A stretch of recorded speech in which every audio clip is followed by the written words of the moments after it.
Stāsts sākās ar to, kad Mozus miera ar viņu, kad Dievs viņu sūtīja ar pravietojumu un vēsti. Dievs viņam pie Tūra kalna parādīja savu brīnumu. Viens no tiem bija Nojas brīnums.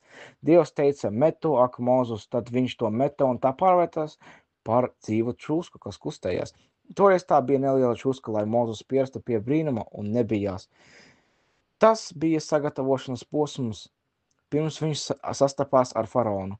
Taču, kad viņš devās pie faraona, Nūja pārvērtās par milzīgu čūsku, kā teiks Koranā, un viņš nometa savu nūju, un lūk, tā bija skaidri redzama, milzīga čūska. Tas bija tāpēc, ka šis brīnums notika faraona un viņu karavīra priekšā, un vajadzēja parādīt Dieva varenību un spēku.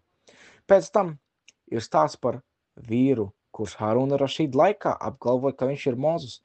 Hāruns viņam jautāja, ja tu tiešām esi Mozus, tad met savu nūju, lai tā pārvērstos par čūsku, kā tas notika Mozusu.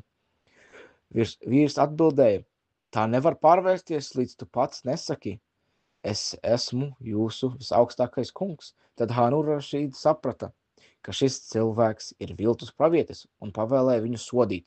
Morāla no šī stāsta ir tāda, ka tie, kas mūsdienās apgalvo, ka viņi ir pravieši, nav jāklausās un nav jātic, pat ja viņi cenšas pārliecināt ar maldinošiem argumentiem, jo pravietojums ir noslēgts ar Muhammad s.a.w. mieru un svētību ar viņu.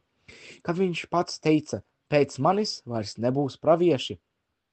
Tātad šī stāsta būtība ir, nevajadzētu klausīties nepatiesībās runātājus un tos, kas apgalvo, ka ir pravieši, jo patiesībā ir skaidra, un pravietojums jau ir noslēgts.